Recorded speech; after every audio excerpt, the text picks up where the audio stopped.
Et nous sommes de retour au plateau pour la dernière partie de cette émission. Nous abordons notre quatrième sujet. Nous parlons toujours du Togo, cette fois-ci du Sénat. Barry Moussa Barké, élu président. Barry Moussa Barké est donc le président du Sénat, le premier Sénat de l'histoire du Togo. Élection ce mercredi, en attendant que le Sénat n'ouvre ce jeudi sa première session ordinaire de l'année. Le bureau est donc connu. Nous en parlons avec nos invités. Vous le savez, pour le quatrième sujet, la parole est à qui veut la prendre en premier. Et donc, je vous la laisse pour vos commentaires, vos analyses. Oui, Guillaume, okay, donc, je crois que ce matin, la session de droit du Sénat a pris fin avec l'adoption définitive du règlement intérieur et également l'élection des membres du bureau du Sénat.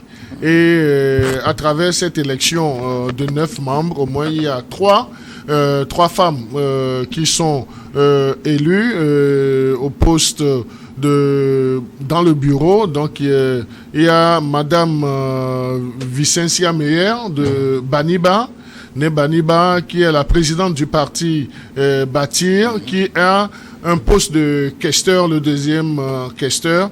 Il y a également Madame Kouvahe et je crois Madame Amelete, qui sont Madame Kouvahe qui est la première vice-présidente, oui, et Madame Amelete qui est la troisième secrétaire. Oui, la troisième. Donc je crois qu'il y a 3 dames. Non, c'est Madame Abounima qui est, disons, la première secrétaire parlementaire, la première secrétaire du Sénat. Oui. Donc avec Madame Kouvahe et Madame Baniba. Donc ça fait 3 sur 9 avec 6 hommes. Mais je crois que c'est déjà un pas très important dans l'installation, dans l'évolution définitive de la mise en place des institutions de la Ve République, parce que avec ce Sénat qui a un bureau, donc dès demain, ils auront leur première session ordinaire de l'année où ils vont réfléchir sur la formation des commissions de ce Sénat et également enclencher le processus en prenant langue avec l'Assemblée nationale pour la mise en place de ce congrès qui va élire, selon la Constitution du 6 mai 2024, le prochain président de la République. Ouais. Donc, il faut dire que le Sénat, aujourd'hui, c'est toute une variété, c'est toute une richesse en termes d'expérience et de compétences. Et c'est cela qui aurait milité en faveur du doyen, du chancelier Barry Moussa Barké, qui a été élu aujourd'hui à l'unanimité des 61 sénateurs, premier président du Sénat au Togo. Donc, on lui souhaite tout le bonheur et toutes les chances afin qu'il puisse imprimer une marque. Mais connaissant le monsieur, il est moins bavard, mais c'est un monsieur d'action. Il sait là où il va et il pose les jalons assez nécessaires pour rencontrer, disons, des succès au bout du rouleau. Maintenant, on va solliciter une communion d'esprit de tous les membres de ce bureau à travailler d'arrache-pied pour bien jouer leur partition, parce qu'ils auront une lourde responsabilité et ils seront, c'est la chambre haute, donc ils auront une lourde responsabilité, un important rôle à jouer dans la mise en place et puis dans la matérialisation de ce régime parlementaire dans notre pays, le Togo. Merci beaucoup à vous. Credo Tété, alors je ne sais pas qui veut aller à la suite de Credo. La composition du bureau du Sénat vient d'être connue. Oui, bon, le Sénat a la chance d'être dirigé par un vieux routier. Je vous ai parlé du grand chancelier, M. Barry Moussa Barké, longtemps plusieurs fois membre du comité central du Rassemblement du peuple togolais, aujourd'hui sage de l'Union pour la République, et pas n'importe quel sage, c'est le sage stratège, le conseiller très calme, très discret, mais très efficace dans les actions, celui qui connaît bien le Togo et qui sait comment le Togo fonctionne et qui, alors, même par des mimiques, peut alors donner des instructions pour que voilà, la ligne qui doit être suivie puisse mener à bon port tout le peuple togolais. Alors je pense quand même que c'est un très expérimenté qui est à la tête de ce Sénat. Et ensuite, il y a M. Olympio Robert, le dissident de l'ANC, très critiqué. Très critiqué. Qui devient troisième vice-président. Et même sanctionné, sanctionné, exclu de l'ANC, sur lequel on a jeté beaucoup d'opprobre, mais aujourd'hui relevé par le Seigneur à travers sa nomination. Voilà, troisième vice-président du Sénat. Je pense que sa nomination est une bénédiction, une grâce divine. Une très grande bénédiction, une grâce divine où je reviens un peu à la parole de Dieu quand il dit quand on vous rabaisse, Dieu vous élève. Il a été élevé, bien qu'il a été rabaissé par alors ses amis de l'ANC. Dieu vient de le relever, alors qu'il utilise cette position pour travailler pour le grand homme. Voilà, qu'il utilise cette position pour travailler pour le grand homme et qu'il ne tient pas dans à ses anciens collègues, à ses anciens camarades, parce qu'il est devenu sénateur du peuple. Il n'est plus sénateur contre l'ANC ou contre ceux qui ou contre ses détracteurs. Voilà, quand je regarde aussi dedans, je vois M. Komla Mali, qui fut ministre de la Santé, plusieurs fois ministre au Togo et ensuite membre du bureau politique. Premier ministre même. Premier ministre. C'est un politicien rompu à la tâche qui va servir de conseiller à beaucoup de personnes dans ce bureau parce qu'ils savent comment le Togo marche et c'est des gens qui ne peuvent pas se perdre dans le maniement et dans les travaux du Sénat pour le bonheur du grand homme. Je vois aussi le nom de Maître Tchassona Traoré, c'est un vieux de la vieille, un grand politique de l'opposition, c'est ça non? Oui. Voilà. Et qui aujourd'hui fait partie alors de l'opposition constructive, c'est-à-dire des gens qui sont dans l'opposition, mais qui sont prêts à travailler avec le gouvernement en place, tout en critiquant et en proposant alors des pistes et des solutions pour que voilà, le Togo puisse mieux se porter. Voilà. Et il y a aussi des dames, pas n'importe quelle dame, des dames bien faites dans ce Sénat, qui vont mouiller le maillot sûrement pour les femmes togolaises, pour que le panier du ménager soit alors allégé. Donc je pense quand même que le Sénat est bien étoffé pour alors bien travailler et apporter aux collectivités locales de quoi développer nos territoires de l'intérieur comme de Lomé. Voilà. Merci beaucoup à vous, Robert Kossi-Gangouté. Alors, pasteur, ça c'est votre tour finalement. Non, c'est mon tour. Vous savez, vous connaissez ma position par rapport au Sénat et à tout. C'est tout à fait normal que le Sénat a été mis en place. Il faut un président, il faut un bureau, selon les tests. Et je crois que c'est ce qui a été fait. Maintenant, il faut pas vendre la peau de loup sans l'avoir tué. Ça ne se fait pas. Donc moi je dis juste que je vais attendre pour voir ce que le Sénat va apporter. Aux Togolais qui ont besoin de l'électricité. L'électricité, par exemple, à Clécamé, dans la préfecture de Vauconou. L'électricité à Clécamé, par exemple, c'est de ça, les populations ont besoin. Ils ont besoin de l'eau, ils ont besoin des routes. C'est de ça les populations ont besoin. On a beau tout faire, on a beau tout présenter l'expérience des uns et des autres qui, par le passé, ont occupé des postes, mais n'ont pas répondu aux besoins de ces populations. C'est eux qui sont là aujourd'hui, les mêmes personnes.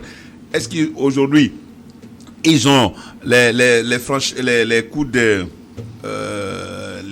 comment dirais-je? Est-ce qu'ils ont la possibilité d'améliorer les conditions de vie des citoyens? Ben, c'est la question que je pose.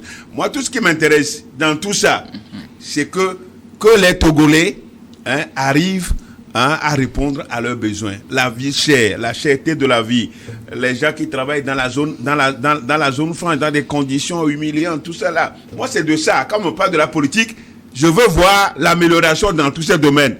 Sinon, si ce n'est pas le cas, vous avez beau tout vendre l'expérience des gens, ils ont été ceci, ils ont été premiers ministres, ils ont été tout cela.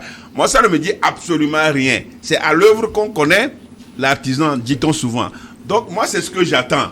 Et je suis très pessimiste. Je suis très pessimiste pour le moment que ce Sénat-là apporte des choses aux Togolais qui sont très exigeants. Et donc, j'attends voir ce que ça va donner. Pour le moment, je n'ai pas grand-chose à dire, mais j'ai déjà dit grand-chose déjà. Je n'ai pas autre chose à dire, mais j'attends voir ce Sénat-là, à l'œuvre, cette chambre haute-là, à l'œuvre, pour pouvoir apprécier. Pour le moment, je crois que je suis resté sur ma soif quant à l'issue de ce Sénat. Merci beaucoup à vous, Pasteur Ido. Alors, Credo, vous voulez ajouter quelque chose? Non, j'ai suivi avec intérêt. Vous avez vu que le pasteur... je n'ai pas de difficulté, hein. Non, il ne faut pas dire ça. Je n'ai pas de difficulté. Je crois... Vas-y, je suis très smart. Tu as la parole.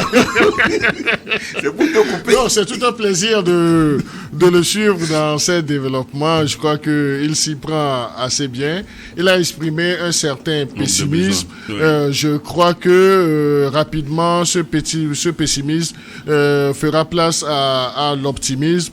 Et il faut le dire, lorsqu'ils étaient eux aussi nommés conseillers municipaux jusqu'à jouer le rôle de maire, donc il y a le pessimisme qui a subsisté en des êtres humains, et je crois que ce n'est pas encore fini. Et toute œuvre humaine est perfectible, mais le fait que ces sénateurs, ce bureau soit élu, c'est déjà un pas dans l'évolution de la chose politique, notamment en conformité avec la Constitution du 6 mai 2024. Et je le disais tantôt, le Sénat tel que nous l'avons aujourd'hui, à travers la richesse, la densité même de ceux qui composent ce Sénat, donc c'est une somme d'expérience, c'est une somme également de compétences. Donc là, je ne doute pas qu'ils aient les outils nécessaires pour faire l'essentiel de leur travail, ce à quoi ils sont appelés. Mais il y a un point, si vous le permettez, je voudrais me réjouir d'un point très particulier, c'est le fait que Madame Baniba, épouse Meyer, Vicencia, ait pris aujourd'hui la mesure de la chose. Parce qu'en tant que présidente du parti, on a vu dans l'évolution de son parti, donc c'est que elle s'était recroquevillée dans un second rôle, qu'elle ait eu ce courage de se présenter, tout d'abord pour les sénatoriales, pour être brillamment élue, et puis de mériter la confiance de ses pairs sénateurs pour être au poste de deuxième questeur. Je crois que cela doit la revigorer et doit également l'engager, sinon l'interroger sur la conduite même des affaires de son parti, de son parti politique, parce que les retours qui nous proviennent, tout n'est pas rose. Le fait même qu'elle ait pris sur elle de jouer les premiers rôles et de ne pas laisser un autre faire de la comédie théâtro-politique. Donc je crois que c'est une prise de responsabilité qui est venue à point nommé. On lui souhaite toutes les chances possibles et toutes les chances à tous ces sénateurs qui feront une sorte de rentrée demain jeudi à travers cette session, la première session ordinaire de l'année. Ils ont un grand rôle à jouer à partir de la semaine prochaine dans le choix en symbiose avec les députés dans la Chambre de Congrès, le choix du président de la République. Donc c'est une lourde responsabilité, qu'il soit animé de bonne foi et de bonne volonté et qu'il ne soit pas pessimiste comme le pasteur Edo Komi. Lorsqu'il s'agit de l'affaire d'autrui, il est toujours pessimiste, mais il ne fait que labourer pour son propre chantier. Merci. Merci beaucoup à vous, Credo Tété. Alors, Robert Kossigan a côté la voie est donc balisée pour l'élection du président de la République, puisqu'on a déjà un Parlement avec son bureau qui fonctionne déjà. On a un Sénat aussi dont le bureau vient d'être mis en place. Bientôt, disons demain, jeudi, la première session ordinaire de l'année pour le Sénat. Et donc, très bientôt, on peut s'attendre à l'élection du président de la République. La voie est balisée. La voie est déjà balisée pour l'élection du président de la République, ce qui va acter la première alternance au Togo à l'ère démocratique. C'est une très bonne chose. Oui. Et même n'en déplaise à Pasteur Edo et ses compagnies. Voilà. Et ensuite, je suis très optimiste pour... moi, par contre, je suis très optimiste pour le travail du bureau élu du Sénat. contrairement à ce que le pasteur Edo dit, moi j'ai foi en ce que ce bureau du Sénat va abattre un travail titan en faveur du grand nombre des Togolais. Alors, vivement que le président soit rapidement élu pour que les Togolais puissent jubiler leur alternance tant souhaitée. Merci beaucoup. Pasteur Edo, votre nom est à plusieurs fois cité. Qu'avez-vous pour votre défense? C'est moi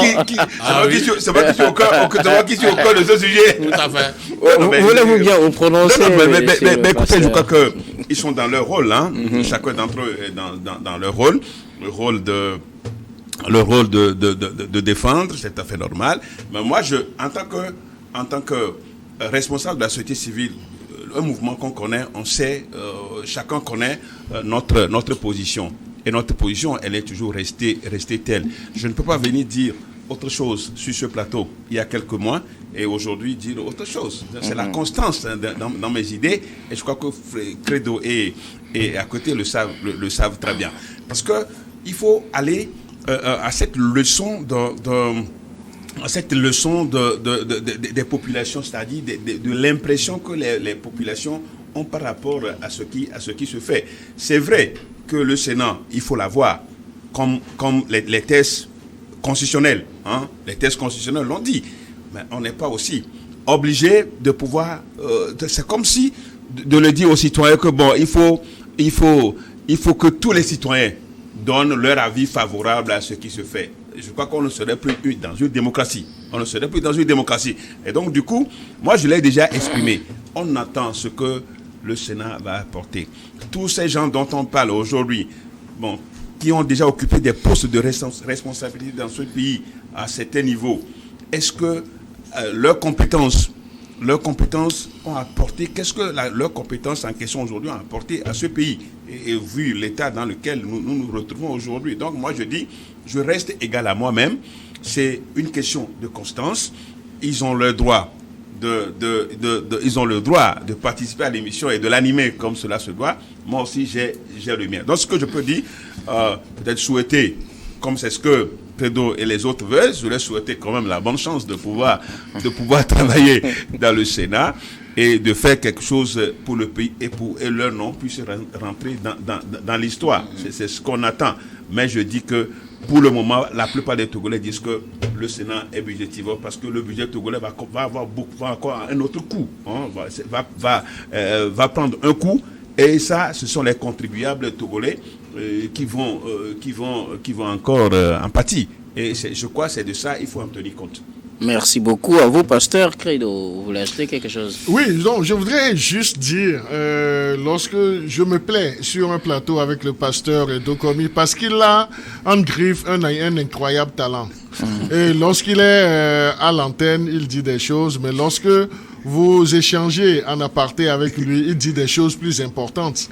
Et là, je voudrais faire cette confidence. En tant qu'homme de Dieu, il sait que dans la confidence, c'est une expression de la foi et de cette volonté qui anime. Il a reconnu l'élection du chancelier Barké et il est dans une posture de féliciter lorsque cette émission va finir. Le président Barké, parce qu'il me l'a confié que au sortir de cette émission, il ira même chez le ministre Barké qui est l'un de ses papas. Au-delà de tout, l'élection. Non, lorsque je disais qu'il a un incroyable talent, il va falloir que je puisse développer cela. Mais c'est rapidement, puisque le temps est contre nous maintenant. Il y a une certaine définition de la constance que je lui concède, mais il est d'une densité et il sait faire ce qu'on appelle l'animalerie politique. Donc ça, c'est déjà une très bonne chose. Donc je lui souhaite d'avoir cette opportunité d'être réélu conseiller municipal et pourquoi pas cette fois-ci, avec toute la bonne volonté qu'il anime. Moi, je ne serai pas pessimiste pour son cas. Je suis très optimiste qu'il aura plein pouvoir pour être le prochain maire de Golfe 2 avec toutes les bénédictions qui soient. Donc, je suis très optimiste pour lui, qu'il partage aussi cet optimisme lorsqu'il s'agit d'autrui. Merci beaucoup. Je ne sais pas si quelqu'un a encore quelque chose à ajouter. Sinon, rapidement, nous allons faire notre dernier tour d'étape. Merci beaucoup à vous. Nous arrivons pratiquement à la fin de ce numéro de Regards croisés. Mais avant de nous séparer, notre habituel dernier tour de table, ce sera pour vos mots de fin sur un sujet de votre choix. Je commence par vous, Robert Kosigan-Pété. Je voudrais appeler les populations de Yoto 2, de Yoto 1, de Yoto 3 à aller alors faire la révision de la liste électorale. Surtout ceux qui veulent changer de lieu de vote, ceux qui avaient voté par exemple à Lomé ou dans une autre préfecture, qui veulent pour cette fois-ci voter dans le Yoto 1, 2 ou 3, qu'ils fassent le déplacement au cours du week-end pour le faire, parce que nous n'avons que 3 jours dans la région maritime. Mieux vaudrait s'en tenir au délai imparti par l'État que d'attendre pour dire que voilà, on va donner une deuxième chance. Au cas où cette deuxième chance ne viendra pas, nous ferons exclus de facto par nous-mêmes. Or, le vote est un devoir citoyen. C'est notre part de responsabilité, c'est notre part de dire voilà, celui qui doit être à la mairie, celui qui doit être conseiller, celui qui doit faire ceci pour la cité. Il est très important pour les fils de Yoto de participer activement à cette révision de la liste électorale. Merci beaucoup. À vous, Robert Kosigan. À côté, vous êtes analyste politique et président de l'AJD Alliance Jeunesse Développement. Merci, Robert, d'être passé sur ce plateau. Merci, docteur. Merci au plateau et aux téléspectateurs de Niwa TV. Je n'oublie pas l'électricité à Klikamé, dans le Fokponou, non loin du village du pasteur Edo. Merci beaucoup. Aujourd'hui, Merci à côté. Et puisque vous êtes à plusieurs reprises cité, pasteur, vos mots de fin. Là, je crois que c'est très, vous savez, c'est très amical quand on se trouve sur le plateau et qu'on échange. Hein. C'est un débat d'idées. C'est un débat d'idées et chacun apporte ses idées. Et c'est ça qui fait la richesse de toute une nation. Hein. Une nation ne peut pas se développer dans dans une seule pensée. Donc il faut avoir la diversité. Et ça nous enrichit très bien. Et ce plateau de mercredi est très bien apprécié. Donc moi je voudrais juste lancer un appel, comme je l'avais déjà dit au début. C'est très important que chaque citoyen qui a l'âge de voter puisse s'inscrire sur la liste électorale. C'est un droit et un devoir à la fois. Voilà, c'est un droit et un devoir. Donc moi je lance un appel aux uns et aux autres d'aller se faire inscrire sur la liste électorale dans toutes les 117 communes du Togo. Et après on parlera, au temps des élections, on en parlera. Pour le moment, il ne s'agit que de s'inscrire sur la liste électorale. Et je crois que les populations de Golfe 2 le feront. Hein, c'est dans ma commune, les populations de Golfe 2. Les jeunes qui ont l'âge de voter puissent aller s'inscrire. Les pasteurs et les autres leaders religieux puissent appeler les uns et les autres à se faire inscrire sur la liste électorale. Avoir une carte d'électeur ne veut pas dire participer obligatoirement à une élection. Mais il faut avoir d'abord la carte qui est un droit et un devoir civique. Merci beaucoup. Merci aux uns et aux autres. Merci beaucoup à Niwa TV pour ce travail d'éveil de conscience qui se fait au jour le jour. Nous étions les tout premiers de cette émission Regards croisés jusqu'à maintenant. Donc, il va falloir quand même que la direction puisse trouver un jour où pour vous décorer. On se met ensemble, décorer, pourquoi pas nous décorer. Nous sommes les premiers à participer, à commencer cette émission, mais ça fait du bien, ça fait du débat, et à l'international, je crois que ça fait de l'audience. Cette émission fait beaucoup d'audience à l'international. Donc merci à la direction de Niwa TV, à tout son personnel. Merci beaucoup à vous, pasteur Edo. Hein, vous êtes le président du mouvement Martin Luther King également, le premier adjoint au maire de la commune Golfe 2. Merci d'être passé sur ce plateau. 20 ans d'existence du MMLK. Voilà, justement. Et cela se célèbre. Nous y reviendrons quand nous aurons notre carton d'invitation personnellement, pasteur. Répétez vos mots de fin. Non, je voudrais dans un premier temps abonder dans le même sens que le pasteur Edo Komi pour dire merci à la direction générale de Niwa, aux promoteurs de cette chaîne pour le travail impeccable qui est fait à travers la domiciliation de ce débat à regard croisé. Seconde marche d'escalier souhaitée d'une très belle célébration des 20 ans au mouvement Martin Luther King. Je crois que c'est un mouvement qui éveille les consciences avec ses forces, ses faiblesses, ses défauts et ses qualités, mais c'est à travers nos contributions collectives, individuelles qu'on peut faire changer les choses. Et pour terminer, je voudrais inviter la Commission électorale nationale indépendante à travers ses commissaires à maximiser sur le volet communication. Ils ont de très bons membres au sein de leur cellule, mais c'est comme s'ils ne donnent pas les moyens essentiels à ce que la communication soit faite. On a comme l'impression qu'ils auraient en aversion la presse togolaise dans leurs outils de communication. Que cela change et qu'on mette les moyens à la disposition des médias, des moyens conséquents pour toucher les populations des tréfonds du pays afin que cette opération de révision des listes électorales soit un succès. Qu'on dépasse l'étape de communiquer, de décision sur les réseaux sociaux, mais qu'on associe les médias comme cela se faisait avant avec d'autres commissions électorales nationales indépendantes du Togo. Nous leur souhaitons plein succès et beaucoup de courage. Merci beaucoup à vous.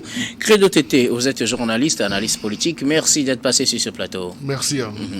Et nous disons merci à toutes les équipes techniques et rédactionnelles qui nous ont aidés à préparer et à présenter cette émission. Merci beaucoup à Yves Kofi Maounion, à Joe à la réalisation, à Gaston Afanou à la diffusion, à Thomas Choyi à la caméra et surtout à vous, très chers téléspectateurs, de nous avoir suivis du Togo et d'ailleurs. Je vous retrouve demain pour un autre numéro de Regard Croisé.